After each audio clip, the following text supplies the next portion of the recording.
What's up YouTube? It's James with Hotshot DIY. Today we are going to be closing a sprinkler system. Ironically, I did this last year, but I messed it up with my memory storage, so here I am doing it again. But here's my system. I did a video on opening the sprinkler system. So mine is a well sprinkler system, but this can be applied to whether you have a well or your sprinkler system runs off city water.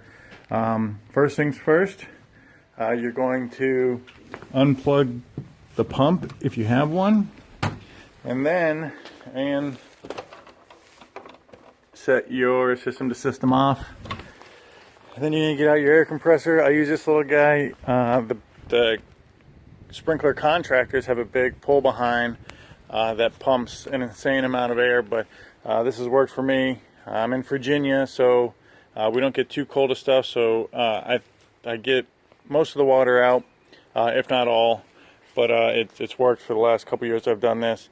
You'll need to locate your faucet that allows you to one, drain it in our case, or pressurize it with air to push the water out, or two, if you're opening the sprinkler system, allows you to prime the system itself. So if you don't have one, you're going to need to go to Home Depot or Lowe's or wherever and make yourself one of these. Just some tubing with some clamps, a female connector, and then a male air hose connector so you can hook this up. So what we're going to do now, hook that up to that, and then we'll get going. Alright, once you got your pump unplugged and your air compressor set up and connected to the outdoor faucet or spigot, and all you do is simply turn on each zone one by one and watch it until all the water's out, and repeat that for however many zones you have. So for example, mine, manual single station, we'll set it to 1 just cause that'll open it up, and check it out. We'll wait till all these things bleed out.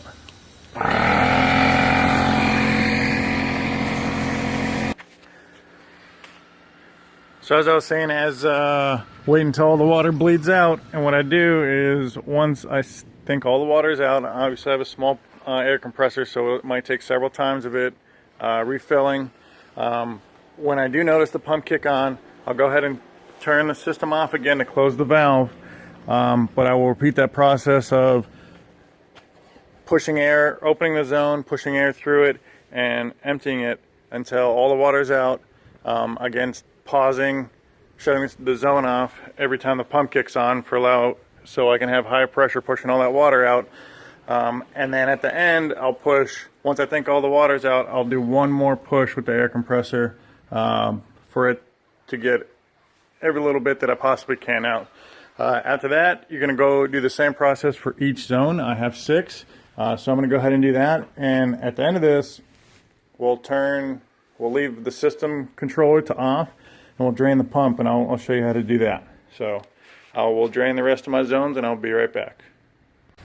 Alright, one thing I forgot to mention, on your air compressor, make sure you match your regulator to whatever the system runs at. So I'll show you inside, but mine operates between 30 and 50. That's what the pressure switch is set at.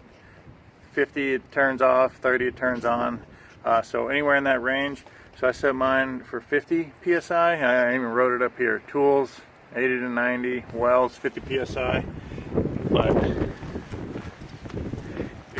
if you're on city water, you don't really need to worry. But I mean, I wouldn't go crazy. These systems operate again between 30 and 50 psi, but if you have one of these, you can check what your pressure switch is, and see right there in the left hand side middle, it says on at 30 psi, off at 50. So that's your operating range, and you do have a dial.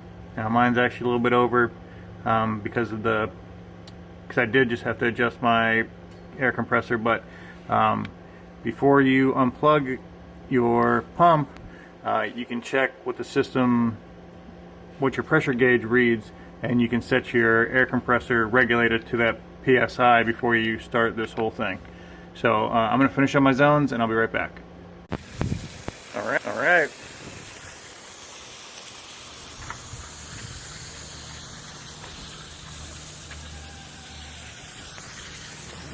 All right, last zone done. We'll go ahead and drain the pump and that'll be it. Make sure your spigot is still cracked open so the water can flow out the bottom. Make sure your system's off. Obviously this is still unplugged, zero pressure.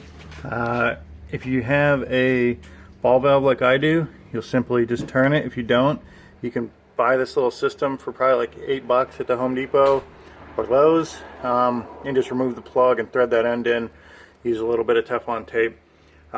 So right now there's only water in here. We're gonna drain it out. I don't think it's gonna get cold enough in my garage to crack this, but we don't want to chance it. So the outside's open, or the valve's open outside, and all we do, grab your wife's favorite glass bowl and drain all the water out.